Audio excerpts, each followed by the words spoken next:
Okay. In Psalms, it says, where there is no vision, the people perish. Okay. And it goes on to say, but he that keepeth the law, happy is he. I want to focus on that first part.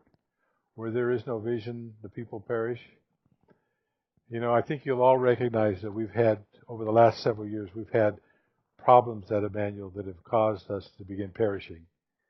Um, some point, I'm sure we've shared the numbers with you. I think at the first session, we shared the numbers of what our membership at Immanuel's been doing. And you know, when we had the healthy church here, church study here, one of the things that they said is that we didn't have a clear vision, and we really haven't created a clear vision in the, how many years has it been, Bill, since then? Has it been about 5 years? 4 years that since we had the healthy church study. So over 4 years with no real vision, does it surprise you that we have begun perishing? So let's do some review. What did we do? We met the first session where we started working on values, and we came up with these values. Hopefully you all remember those.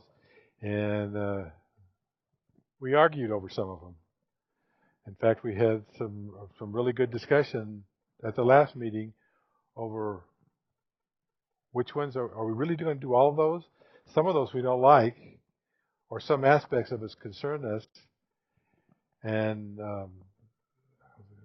several Sundays ago, I can't remember how many ago, Bill gave us a sermon, and he included these visions in that sermon, these values in that sermon. And at the end of the sermon, I hope you remember, but he gave us another list. Okay? If you remember, we talked about the fact that we knew that we valued tradition a lot, but I think I almost heard it unanimously from everybody that even though we valued tradition a lot, we didn't really want to make decisions in the future based on tradition. So we took tradition off the list. Okay? And if you remember, we had Bible knowledge, which was causing some discussion because we said some of us interpreted Bible knowledge to be intellectual knowledge, others didn't. Some wanted us to not have Bible knowledge on the list, to just kind of go away from that. Others said, no, you got to have Bible knowledge because knowing the Bible is important. Both sides were right. Okay? And so in order to handle that, we took that third value, and when it used to say preaching and teaching, it now says preaching, teaching, and personal study. Bill added the personal study in to handle the part. That's the Bible knowledge of studying the Bible for the input for the Bible. Okay? Hopefully everybody will agree with that. What I'd like to do is from now on, with these values, we're no longer going to distinguish between actual values and aspired to values. We're only going to talk about values because these are the values that we want to focus on practicing. Okay? And these are the ones that we're going to consider the values that we want to focus on practicing. That doesn't mean any of the other values that we've talked about aren't important, and we should do too. We're not going to stop. I can't think of any off the top of my head, but we're not going to stop any of the other ones. Okay? Any that we think are important, we're going to continue making them important. But as we do planning, we're going to specifically emphasize these for the future. Okay?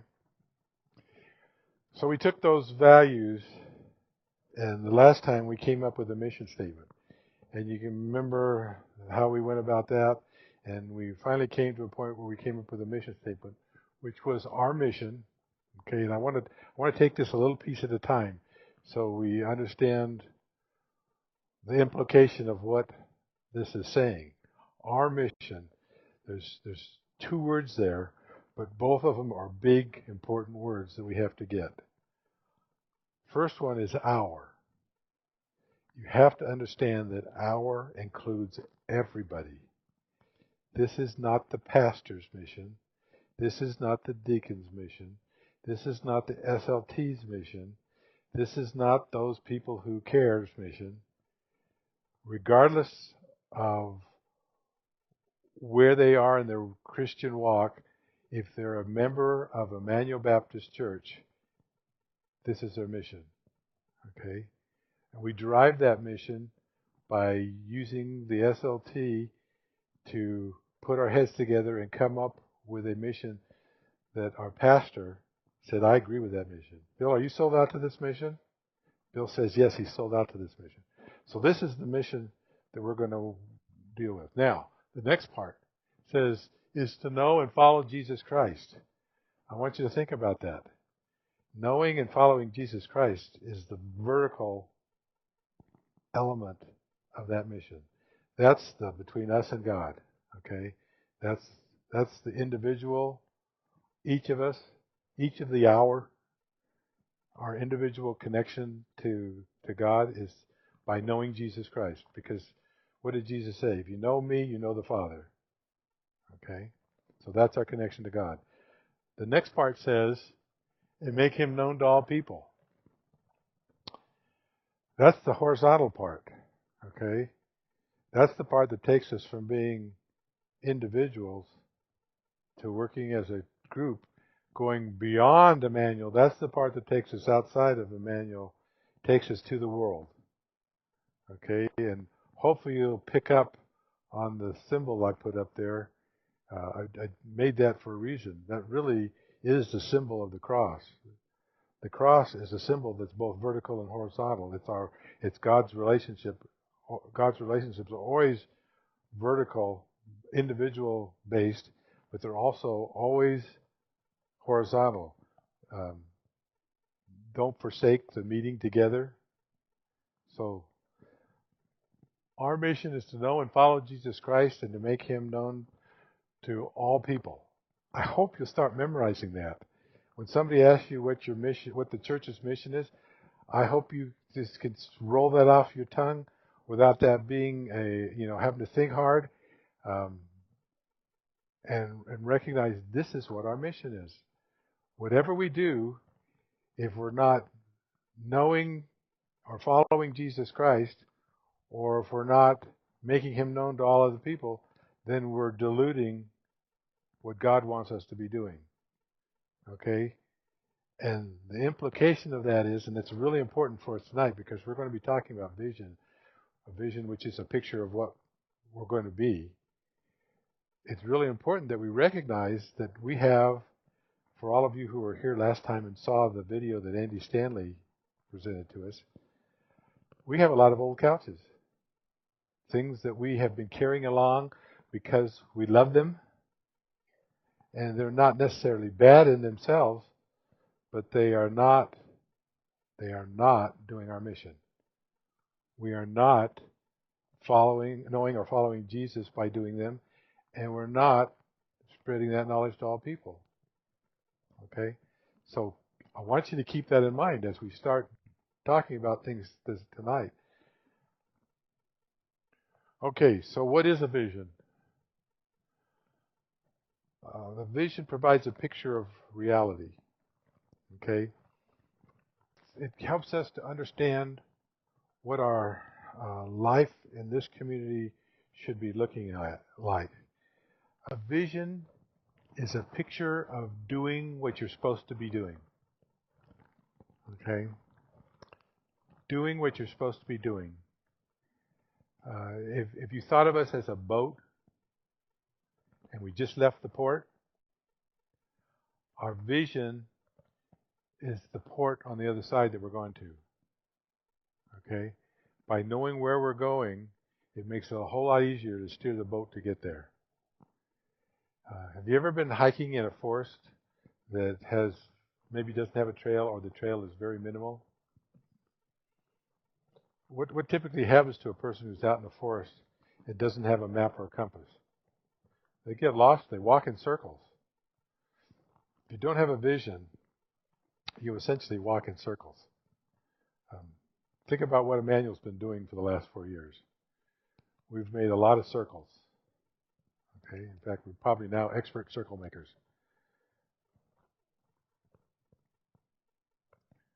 I said that. Okay, so We can find an example of what a vision is like in the Scripture. Um, when God was talking to Abraham, he told Abraham what the future held for him. He said, the Lord had said to Abraham, "Go from your country, your people, and your father's household to the land I will show you. I will make you into a great nation, and I will bless you. I will make your name great, and you will be blessed. I will bless those who bless you, and whoever curses you, I will curse. And all people on earth will be blessed through you." That's in Genesis. Now, that's not the only place where I can get you a scriptural reference that shows a vision, God giving someone a vision. We see that in other places. God gave a vision to Nehemiah of what it was going to look like when he got back and got the wall up around Jerusalem. He gave a picture to Isaiah of what the future is going to look like. He gave a picture to Jeremiah. If you've read the throne room verses in Jeremiah, you should have a vision of what heaven's going to be like, because it's a very, very beautiful picture of God on his throne and the angels around him and what's going on. And by the way, if you check, you find that Jeremiah's vision of God on his throne and John's vision in Revelation of God on his throne, amazing how it's the same heaven. So that was God giving Abraham his vision. See, Abraham had a vision. Yeah, that was God's vision for Abraham. But it's Abraham's vision for himself once God gave it to him. And that's what's going to happen with us. Hopefully God will give us a vision, and then we'll follow that vision. Okay? If we came up with a vision that was man-made vision, it would have a man-made result. Okay? If we have a God-made vision, you can expect a God-sized result. Okay? And that's what you get here. This is a God-sized vision for Abraham. We mostly can't comprehend how big a job this was for Abraham to have to do that. I mean, it seems simple because God gave him what he had to do, but how many years did it take him to get to the point where God finally answered and got him to where he was, 90 years or more? Okay. So the vision is a concept. What kind of church do you think God wants Immanuel to be? If we could have it God's way, what would it look like? What's God doing around us and in us, and what would it look like if we joined him? I hope over the last 4 weeks, as we've asked you to kind of to play with that, to do that, to just be noticing that, I hope some of you have done that, because this is going to be the topic of discussion. What's God doing that if we joined him, what would it look like if we joined him? Because that's the vision that we want. Okay, that's where we want to be going. That's the port we want to harbor in. Okay, so what's the importance of a vision? A guy by the name of George Barnes, the founder of the Barna Group, a marketing research group specialized in studying the religious beliefs and behavior of Americans, he said,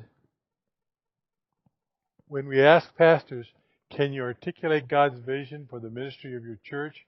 We found that roughly 90% of them could articulate a basic definition of ministry, but only 2% could articulate the vision for that church.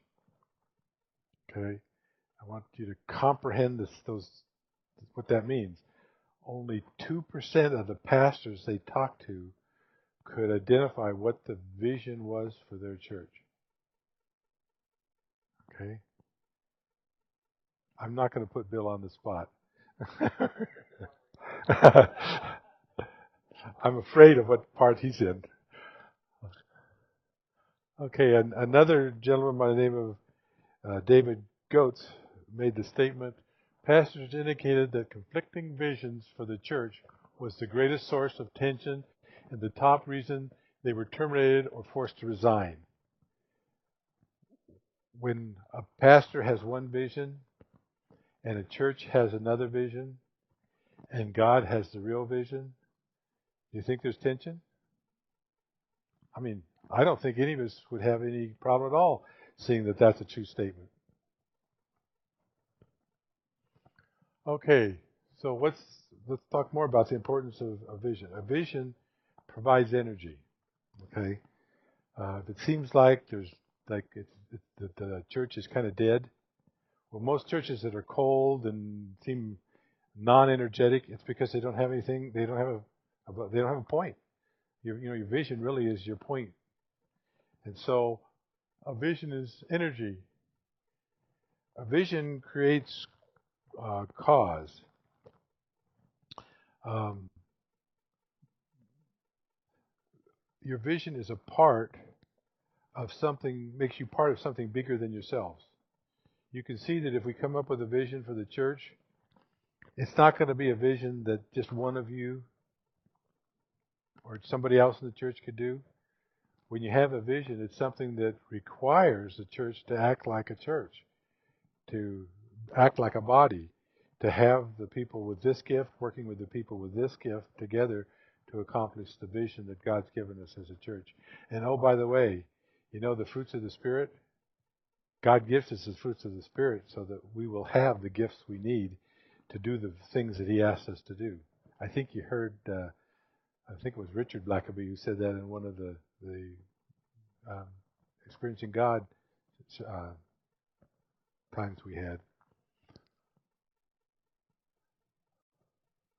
Vision fosters risk-taking. Okay, now, if you never do take a risk, do you think you'll ever do a God-sized job? I think we heard that from the Blackabys as well several times, that the people who do God-sized tasks are those who take risk, those who step out when it looks like everything else is saying this is the way it's going to be, and God says no, it's going to be this way. I can personally tell you that from my experience with my foot, believing that God was going to heal me the way He did, visually was not possible at all. And looking at my foot, it looked to me like I would be lucky if I kept my leg. But God had made me a promise, and so it was much easier to believe, and I wanted to believe what God was telling me, not what I was seeing with my eyes. So as risk takers, we should be anxious. We should be energetically looking for opportunities to take a risk doing what God's asked us to do. We let little things like not having enough money or somebody saying we can't get anybody to volunteer to do that. We let those kind of things stop us right off before we even started. We've got to get to that point where if we don't have enough money to do it, then God must have a different way to have it done so it doesn't require money, or God will provide the money. Think about the number of times we've had witness from missionaries who got what they needed about the last hour just before they really needed it. God is a just-in-time provider. Some of you who are in business may have heard that expression before, that you want to do things just in time. As long as you do it just in time, there's never a problem. A vision legitimizes leadership. I want you to think about that. Bill Hybel writes, vision is the very core of leadership. Take vision away from a leader and you can cut out his heart. A leader without vision can't lead. Okay? They have a vision of where they're going as well as a sense of the mission. When you have a leader who has a clear picture of the port we're going to as a church, and he has the energy and the belief and the risk-taking to step out and do it, that person then becomes a real leader because they're the ones that help energize the rest of the people by their faith that God is doing what He says He's doing. I found it interesting as I listened to Henry Blackaby or Richard Blackaby talk, and they said some of the amazing things that we heard them testify, them seeing happen, and then listening to some of the testimonies of the people who were also on those videos about how God was working, it made me think, well, why can't we have that here? Is there any reason we can't do that at Immanuel? Is there any reason that God would choose to only do that at every place else, but at Immanuel, God doesn't do any hard stuff? God only waits for people to do it all, and then but if you go to this church, then God, He'll come in all His mighty, and God will do it, and let them just watch and glorify Him for what He's doing. I fully believe that as we legitimize our leaders, and now I'm not just talking about Bill, I'm talking about all of us. You guys are the ones who are going to legitimize what we're doing. Okay? As you get behind this, as you fall in love with the mission, as you say, I can't wait to see what God's going to do next. I can't wait for God to put me in a hard position because I want to see how He's going to get me out of it. And where I wouldn't encourage any of you to ask Him to take your toe, I'm fully convinced that if God needed to take your toe to get you to some place, that He'll take you through it without any other effect. He'll only do what what the minimum is to accomplish His task.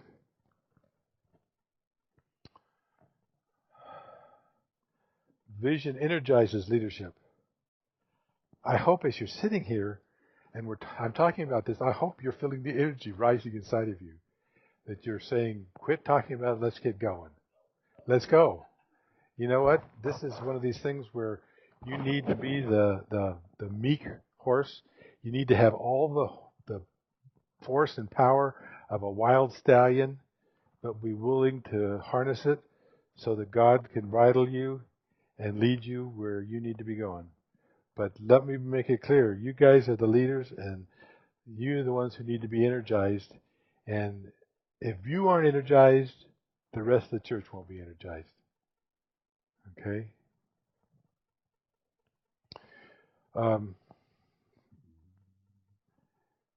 Vision sustains ministry.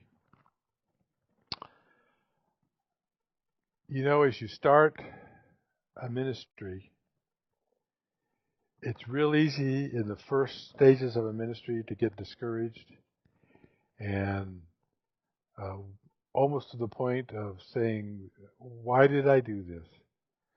Think about the missionaries we've heard of that went out in the field and they spent a year or 2 years and they talked to everybody and nothing was happening. But then when it finally got to that point where things had gotten to the point where they could take hold, it started happening and just it rained from heaven. We need to understand that having a vision will sustain you over the discouragement and disappointments that are almost always associated with the beginning stages of something that's God-sized. Okay? You use your own experience. You know that most of the time when something really big and God-shaking happened in your life, it started with something that was discouraging. I think when God really first got a hold of me was when I was in the hospital 3 years ago? 3 years ago. See, I can't even remember how long it's been. Most of you know that I went into the hospital and you talk about being discouraged. You show up at the hospital thinking you have just a simple cough, and when you went to urgent care, they wouldn't see you because they wanted you immediately to go to the ER. Because when they took my blood, my blood oxygen level at the urgent care, they couldn't get a reading, and they didn't want to have anything to do with me. They wanted me over to the hospital in case I was about to pass out. And so I get over to the hospital and I find out I not only don't just have a cough, I have pneumonia. I have diabetes that I didn't know that I had, type 2 diabetes. And oh, by the way, when they took an x-ray and looked at the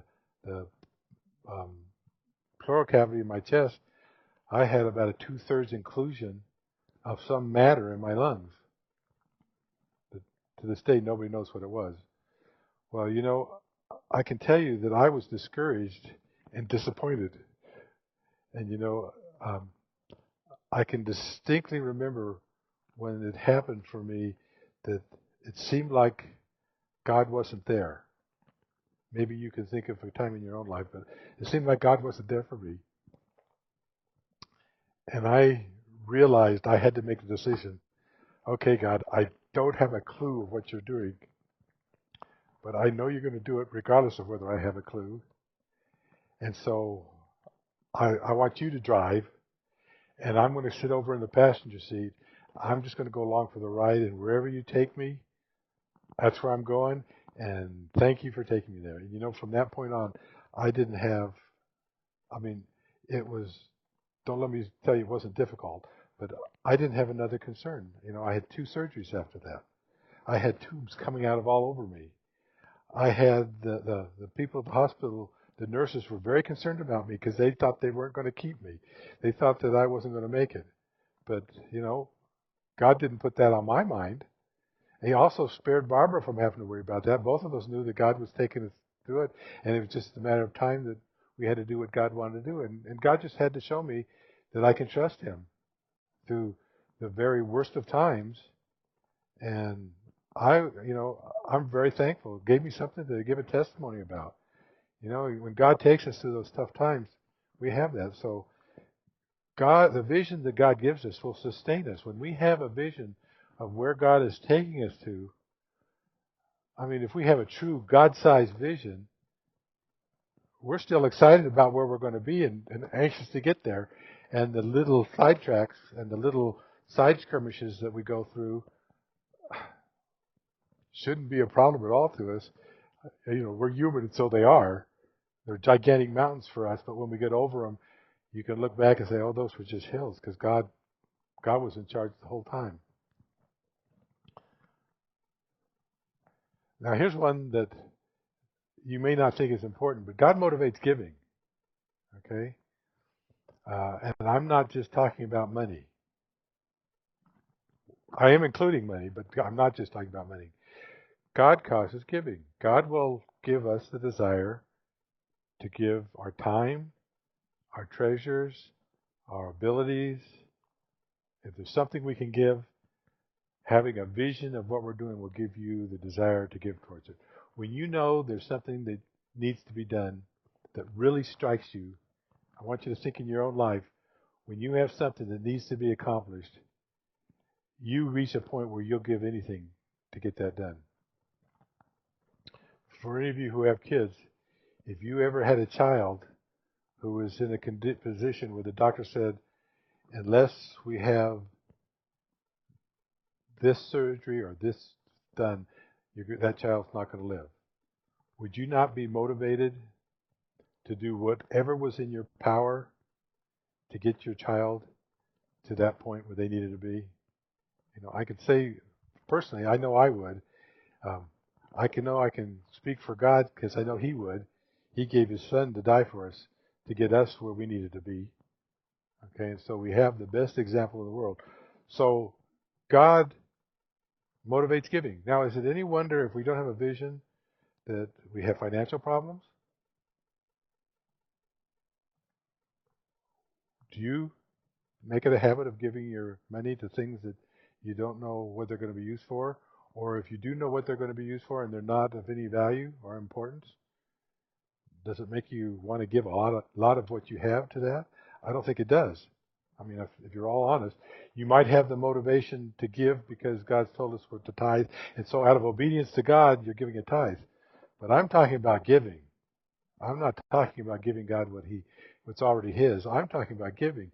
How many of you are motivated to give above and beyond what you give as a tithe or whatever you want to call it? Give back to God at how He's blessed you, without knowing that it's going for something worthwhile. I don't know what any of you would say, but I'm going to tell you, you're all thinking right now, I wouldn't do it. I wouldn't give to something if I knew the money was going to be wasted. Okay, so having a clear vision, not only clearly seen by the leaders, but also cast to the followers of the church, to the congregation. When the congregation catches the vision, it's going to be like um, Moses and David. Both of them had to tell the people to stop bringing. We got too much. We don't know what to do with the rest of all this. Wouldn't that be a great problem for Immanuel to have? That Bill had to get up and say, oh, by the way, you've overgave what we can do. We don't have the ability to work with, so stop giving for a couple of weeks. I mean, that would be, I just can't even hardly imagine that. Right. However, you might say that would never happen, but I can tell you it's happened before. It happened with Moses telling the people, stop giving. It happened with David. He said, you've brought enough. We don't need any more. Okay, so let me just clarify a few things because I want to make sure that we get to when we start doing this, that we're really clear what we're talking about. It's real easy for people to um, confuse your vision and a mission. Okay, remember I told you a mission is what you're doing. Okay, and a mission usually ends up being some kind of a statement, like ours. Our mission is to know and follow Jesus Christ and to spread that knowledge to all other people. Okay? But a vision is a snapshot. So what's it going to look like when we know and follow God? What's it going to look like when we spread it to other people? Okay? When we answer that second question, that's the vision. It's not the mission. Knowing the mission doesn't give you a vision. You need to have the vision. Okay? Application. Why do you do a mission? You do a mission because you're planning. Okay? Why do you have a vision? Because we need to communicate our plans to the congregation. We need to be the general giving directions to the soldiers so we can go out and fight the war. So the vision is the communication. Missions are short, usually concise, easy to remember. Hopefully all of you have almost got it memorized by now. Visions, you might not be able to memorize it because visions need to be detailed. They need to paint a picture. It would be like memorizing the Mona Lisa and being able to describe to somebody what the Mona Lisa looks like so that they could paint it. Okay? I mean, that's possible to do. May not be possible for any of us without some kind of God-ordained reason for doing it. But, do you get my point? The picture being painted is the picture. Okay? That's the vision. Okay? The purpose. What's the purpose for a mission? The purpose for a mission is to inform us what we're supposed to be doing. What's the purpose for a picture, for the vision? It's to inspire us to do it. Okay, we can know what we want to be doing. We can know what it is that God's directed us, but we need to be inspired to do that. What's the source of the information you use for a mission? Usually it's knowledge helps us do a mission. We need to know scriptural knowledge. We need to know what God said about things. So we used a lot of knowledge last time to put together our mission statement. But vision's from your heart. This is a time. This is the vision is we have to feel the vision. We have to use our senses to sense the vision. We need to smell it. We need to taste it. It's got to be so real to us that we'll recognize it when we see it and go in that direction. What's the order you do them in? Well, obviously, this one should be obvious to everyone. You need to know what you're doing before you can know where you're going. So the mission comes first. The vision comes second. The focus of a mission is very broad. We didn't say what it looks like. We didn't say where it's going. We said our mission is to know and follow Christ and to share that with all others. Okay? Pretty broad. There's a lot of things we could do that would fall into that category. Well, when we get to the vision, it's going to be narrow. Each little piece of the vision is going to be something that has a sustainable outcome. That when we reach that point, we'll know it. We'll be able to see it. We'll be able to describe it. Okay.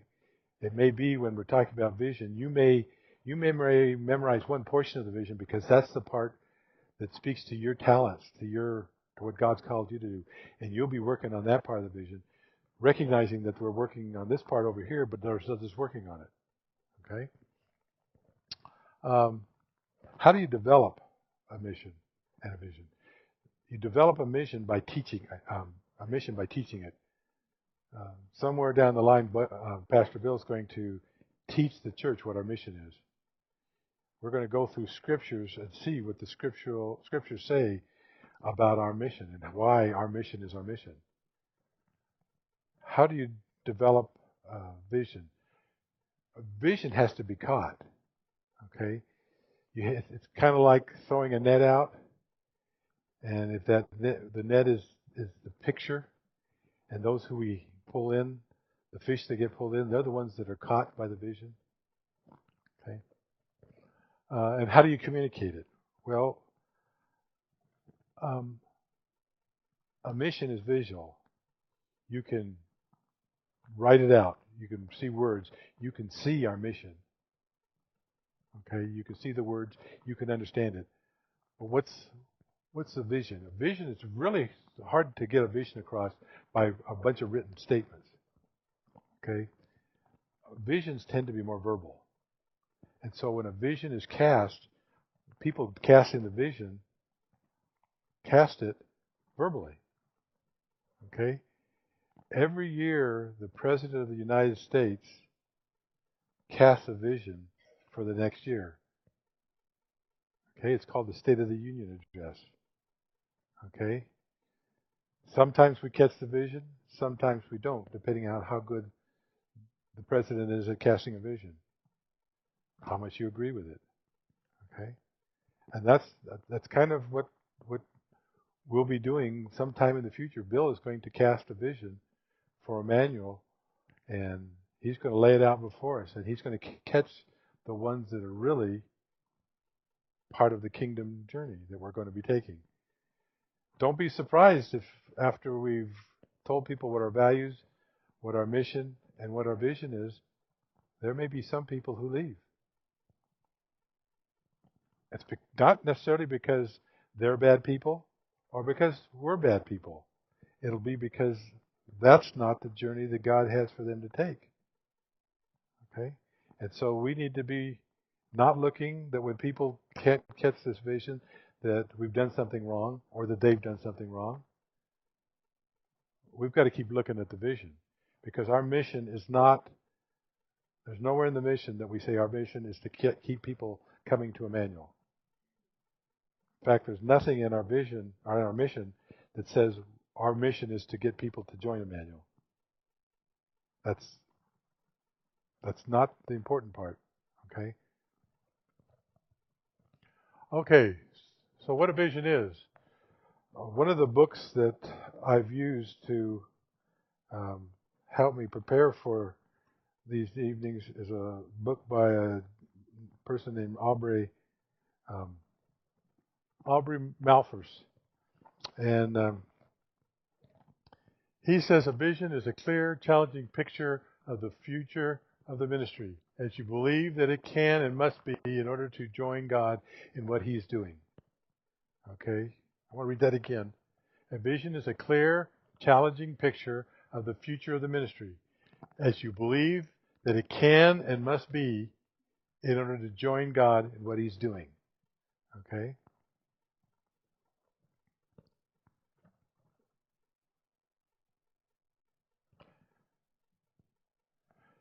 So, let's go through that a little bit.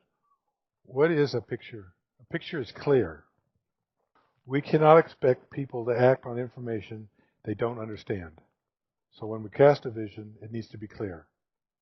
It can't be a lot of 50-cent, $2 words that make us look intellectually smart and make us look like we are really God warriors, it needs to be clear. It needs to be understandable. This is an excerpt from Alice in Wonderland. Alice is talking with the Cheshire Cat, and she said, "Would you tell me, please, which way I ought to walk from here?" "That depends a good deal on where you want to go to," said the cat. "I don't much care where," said Alice. "Then it doesn't much matter which way you walk," said the cat. "So long as I get somewhere," Alice added as an explanation. "Oh, you're sure to do that," said the cat, "if only you walk long enough." Okay, there's too many times that we allow that to be our vision. As long as we walk long enough, we'll get somewhere. But what happens when you have an unclear picture? Well, you've heard that people fear change. People fear the future. Do you know why people fear the future? Do you know why you fear the future? Because you don't know the future. Okay? If you can't see the future, then we just have a natural human instinct to have fear about things that we don't know and understand. Even if you have a good God-sensed faith, I'll guarantee you, if you don't understand the future, you have a hard time not having a little bit of fear. It frightens them to the extent they prefer to live in the present, or worse than that, they want to live in the past. Ever heard people say, "I wish we had the good old days when such and such was the way things were"? Why do people say that? Because they don't know that it might be better in the future. If a person knew that it was going to be better than the good old days in the future, you think somebody would say, "I wish it was the good old days"? Or they say, "I wish the future would come quicker"? And of course, as Christians, we have a future. If you look far enough out, we have a future that we also be saying, "I hope it comes quicker." Because our future is eternity with God. Okay? So it needs to be clear. It needs to be compelling. I already talked about this a little bit, but people are moved to action by passion created by a vision. People become excited when they start to come into focus on what the vision is.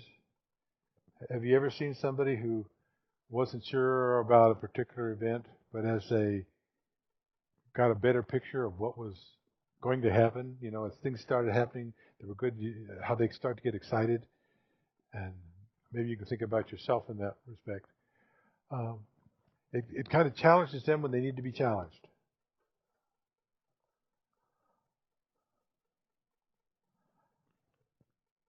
Okay. This probably goes without saying because I've said it so many times, but a vision is a picture. Okay, now I just put a picture up there. I just want to take a minute. Tell me, what do you see? Just call it out. I'll try and relay it to the people who are watching on the video, what you see. Okay, Bill said ridgegrass without the frogs. Okay, we have one that saw the frogs are making an assault on a cactus, and a scorpion is defending the cactus. What else do you see? Okay, the animals are freaking out because they see a volcano off in the distance that's about to blow. Okay. Okay, so what do you think the frogs see? What, did you say it already?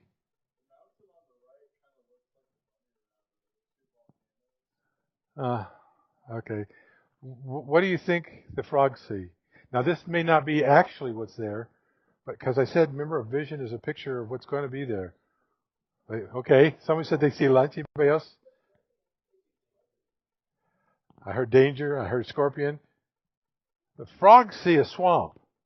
Okay, the frogs have shovels, and as much as that may seem ridiculous to us, they're ready to go out there and dig themselves a swamp. Okay, and they're ready to put their whole lives on the line to go dig that swamp. Okay, and as ridiculous as that picture may be, I want to make a point that you don't really see what the frogs see by looking around at what seems to be happening around them. The frogs have, yeah, thank you. I lost my foot. The frogs have a picture of what they'd like the future to look like. Hopefully they got God on their sides and they'll accomplish that. Okay. The future, the vision is the future of the ministry. Okay. Visualizing the outcome of what a ministry is the best way to create that outcome to happening. Okay. So if we have something that you want to have happen, if you can visualize that happening, it's much easier for you to accomplish that than if not. Maybe some of you, when you're going to school, may have taken a speaking class or a class on public speaking or something like that. And one of the things they tell you to do is before you speak is to picture yourself speaking and that you're being successful at doing it. Or they say that when you take a test, you should picture yourself getting a good grade on the test. You know, they've actually done studies and found that if you can picture yourself doing well on the test, that you actually do better on the test than you would if you picture yourself not doing well on the test. And I'm not talking about everybody marking C as the correct answer. That's just chance, but it really does work. So if we can visualize the outcome, you have a much better chance of getting the outcome. If you have the right vision, it'll help you to identify what the links are between where you are and where you want to be. Okay? So if we can identify some future place that God wants Immanuel to be, then we can come up with what the steps are to get there. Okay? It helps us to link between what's taken place, what's now taking place, and what the organization aspires to build in the future. It announces that our best days are ahead of us. Okay, I want you to think about that. I want you to be meditating on that. The best days of Immanuel are still to come. And hopefully you want to be there to see it. Okay, now this is important that you recognize that if you have a vision, you have to realize that that vision can be. It may not seem possible to you, but you have to come to the point of realizing that it can be. Okay, Moses had to come to the point of believing that God could actually use him to lead the people out of Israel before he was willing to go talk to Pharaoh. Okay?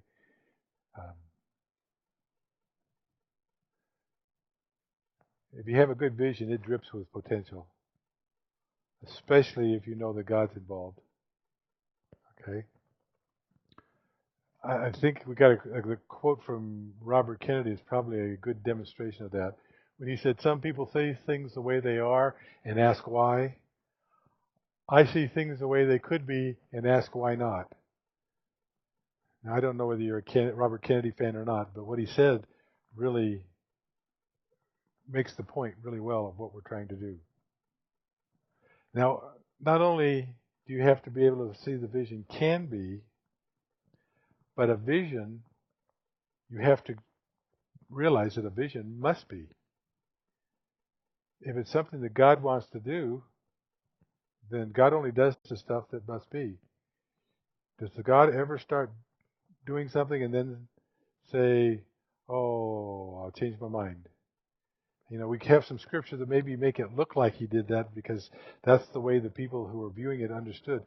But I can guarantee you, God knew before he created the first atom, and I'm talking about the molecule atom on Earth, what it was going to be like on that day at the great white throne when people were being sent in one direction or the other. And he did it anyway.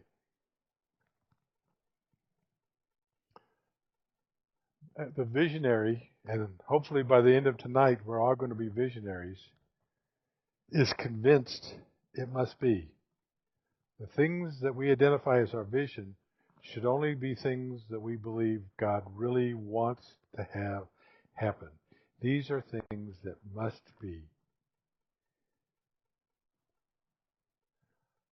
Okay, now I want to read you some things from Experiencing God, just to remind you what Henry Blackaby had to say about the church and to get the vision that he creates by doing that. He said, when each part does its job, and when each, I can't read that way. When each part does its job, and when each part pays proper attention to the other, the whole body works the way it should. A church needs to hear the whole counsel of God through its members. Then it can proceed in confidence and unity to do God's will. When God honors your church by placing a new member in the body, ask God to show you what He's up to. He is at work accomplishing His purpose, and He places every member in a church to accomplish His purpose through each congregation. Now, hopefully you're hearing mission or vision in all of this. If the members are not sharing what they sense God is doing, the whole body is in trouble. Okay, that's dealing with sharing the vision. Sin makes people independent.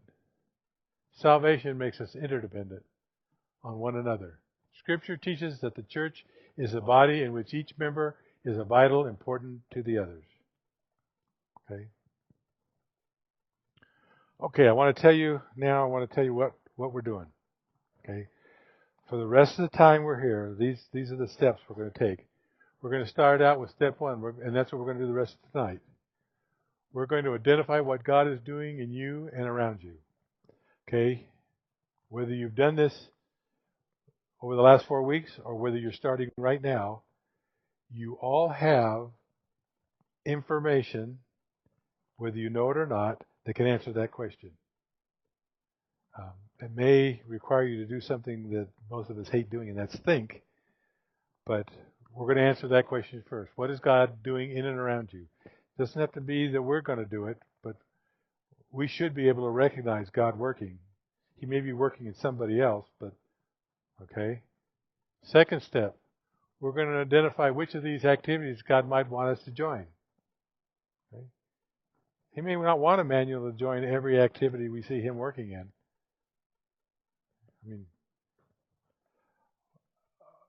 we're not the only church there is, and we're not even the only church in Ridgecrest that believes the right thing about God and about the gospel. So we're going to identify what activities are going on around us that he might want us to join. Step 3, we're going to create bulleted statements for each of our values, identifying what it will look like if we are faithful to our mission. Okay? We have 7 values. We have a mission statement. By the point we get here, each table will have identified what they see God doing that He wants Immanuel to join in on. Okay, now we'll be taking each of our values and saying, if we do our mission, what are those values? What is it going to look like in that value area? We're going to come up with just about a bulleted list for each table, what it looks like in each of those values. Okay, step 4. Step 4 won't be done this weekend. Step 4 is going to be done by Pastor Bill. Pastor Bill's going to use these inputs to create a vision for Immanuel that he'll cast to the congregation. Okay, we're going to give our inputs tomorrow at somewhere near 11 o'clock. We're going to be at a point where we can have Bill come up on the flip chart, and we'll go table to table and have you give him bullets for each of the values. That he's going to take that list that we come up with, and that's what he's going to use, along with all the other information we come up with, to cast a vision. Okay?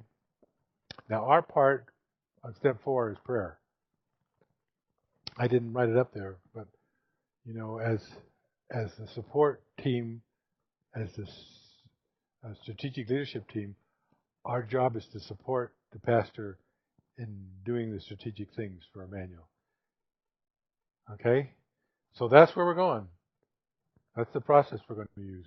So tonight we're going to identify what God is doing in and around you. And here's the exercise. What do you see God doing? And what I'd like is to have each table talk about what they're doing in your life. So each one of you share what is God doing something in your life? If you cannot recognize God doing something really special in your life right now, not a problem. Don't feel guilty that you don't have God, that you haven't recognized it. You may just not have recognized it yet. But if there is somebody, we want to take the opportunity to capture those where people think God is doing something in their life. Okay? Then you want to, what's God doing in the lives around you? Okay, this is for each person. In the immediate area around you, what's God doing in the people around you? Do you see God doing something special? Capture that. What do you see God doing in our church? What perspective has God given you of what's going on? Do you see something going on in our church that God's doing? It doesn't have to be what I see. In fact, it shouldn't be what I see. It should be what you see. Go with what God's showing you. Then what do you see something happening in Ridgecrest? Is something happening in Ridgecrest that's God-sized? That God maybe wants to reach something in Ridgecrest? He wants to do something? Somebody here, I'm convinced somebody here is going to have at least one input to that. Maybe there'll be a lot of inputs to that. What's God doing in the world? Okay?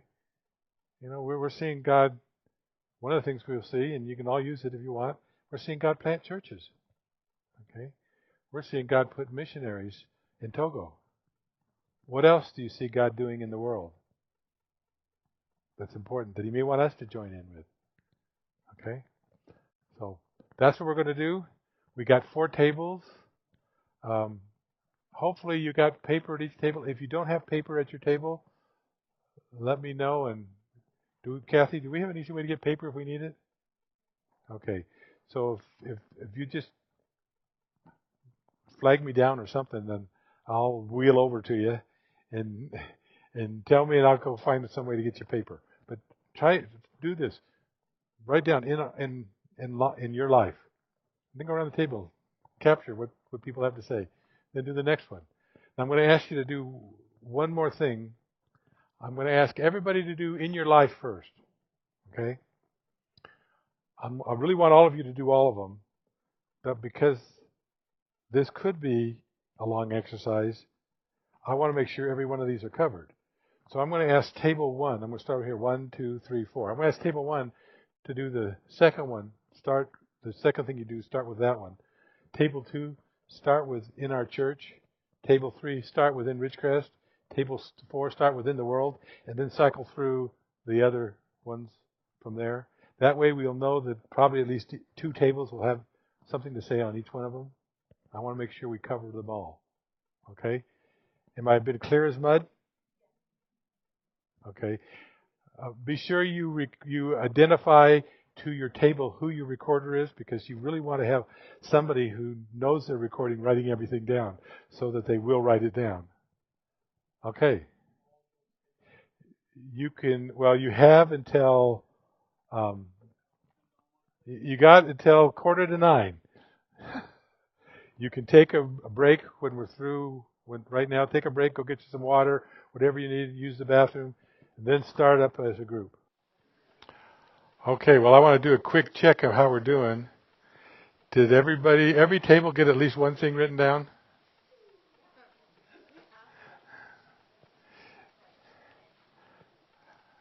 How did the discussions go?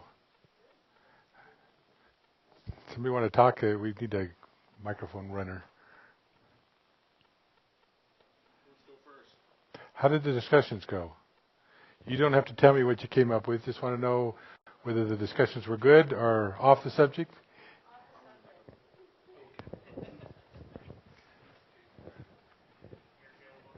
Anybody?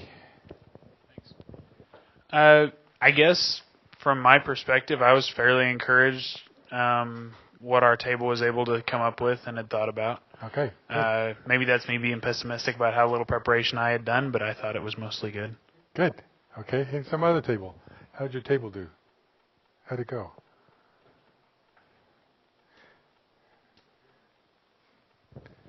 Take a risk. Our responsibility was to talk about what God was doing in Ridgecrest. Do you want me to share what we discussed at our table? Well, actually, it was to talk about all of them, but that's okay. Okay, yeah, we just focused on Ridgecrest, Okay. and we didn't get to the others. Well, we talked about what was happening in our life, too, individual life. Just highlights. Pardon? Just highlights. Highlight. What was really good?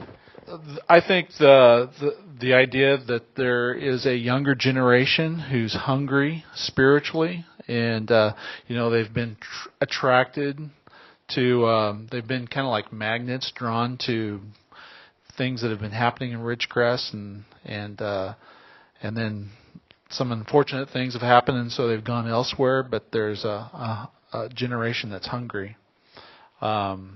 And there's just a potential harvest coming to Ridgecrest too. Okay. How about one of the other two tables? Tell us whether you got through it or how it went. Was it worthwhile doing? Anybody?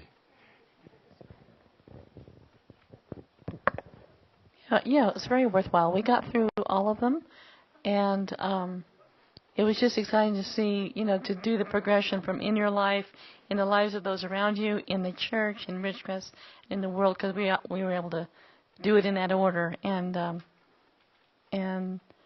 I thought it was very encouraging to see what we came up with. Okay. Last table. Anybody at the last table? Just tell us whether it was okay.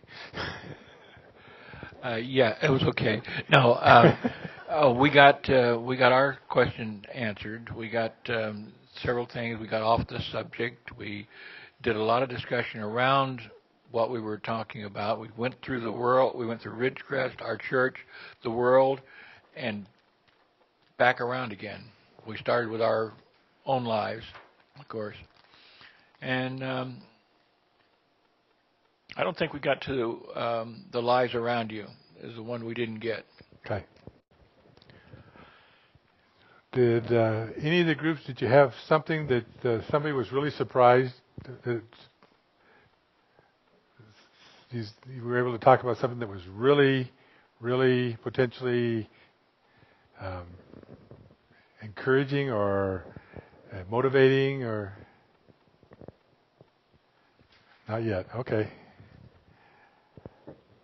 All right. Well, good. I'm glad you all have something. The next step that we're going to do when we come back tomorrow will be, hopefully you will be able to remember what you did tonight and that somebody recorded it well enough to help you remember. We're going to take what you've done and we're going to think about, now what might God want us to be involved in? If you look at your list, are there things on there that, and we look at our mission and our values, are there some of those that you have on your list that particularly stand out that this is an area where God would want us as a church to join? Okay? And hopefully you have some on your list that'll meet that category. Okay? I'm interested, did anybody have something going on in your own life that's just so exciting to you that you'd like to share with the whole group?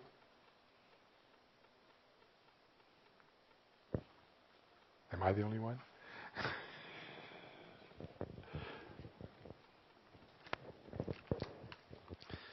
I've been back in Ridgecrest for about 3 years, and what I had stated, I've kind of been open and waiting, primarily with youth recreation and in the community. And just as importantly, it's all the doors that have been closed to me that I would never expect, that I feel like God is saying, don't go in that direction, as much it is that the doors that are open for community recreation. With the funding cuts in the community right now, I think all of the programs are being cut back, and there's opportunities for programs to come back together. And I see that very active in my life and very active in the community. And I think that's an area that that will continue to be very active in the next few years. Okay, good. Thank you for sharing that. Anybody else have? I don't want to miss out. If there's somebody else who has something really exciting going on that God's doing in your life, please share it with us.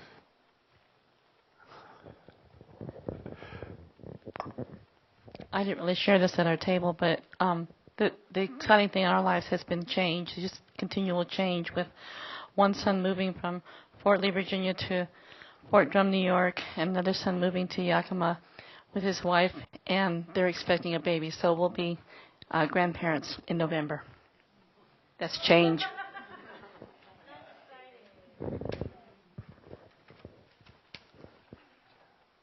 See, I knew you just had to get started. Actually, I didn't get a chance to share at my table. So anyhow, the thing that's exciting about my life. My turn next. Oh, let's go to Ridgecrest. We only have 10 minutes. Okay. Anyhow, I'm starting to learn French because probably in the next, not this time, but the next time we go to Togo, I will be going with them with specific purpose of doing a form of the Living Lord's Supper in Togo. Great. In French, which is why I need to learn French desperately. Wow. Great. I'm a trustee with North American Mission Board, and I'm in my 4th year. And the first 2.5 years really felt like I was just spinning my wheels. I was on the communication team, and we weren't accomplishing a whole lot. But when we got the new president and the convention decided that NAM was to focus on church planting, they switched the board around. They put me in the western region because I'm in the west. But really, and it's exciting to see what's happening at NAM and the part that I'm able to play. But then, God leading us to be planting churches, and God, we're helping fulfill that vision that God has led our convention to the direction for us to go in. So I think that is really exciting that I see happening. Great. Okay. Anybody else?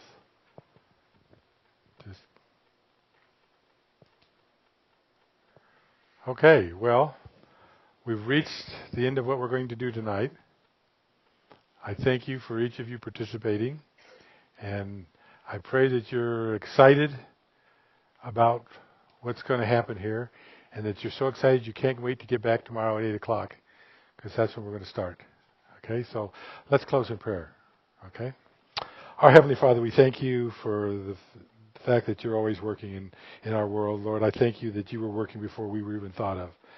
And Lord, I just pray that as we continue to search out as a church for how you want to use us in your world, Lord, I just pray that you would make each of us aware of how you're reaching out to this world and where we might have opportunities to join you in doing that. Thank you for this time we've been here tonight, Lord. Thank you for each person that's been here. And I pray that you go with us tonight in Jesus' precious name. Amen.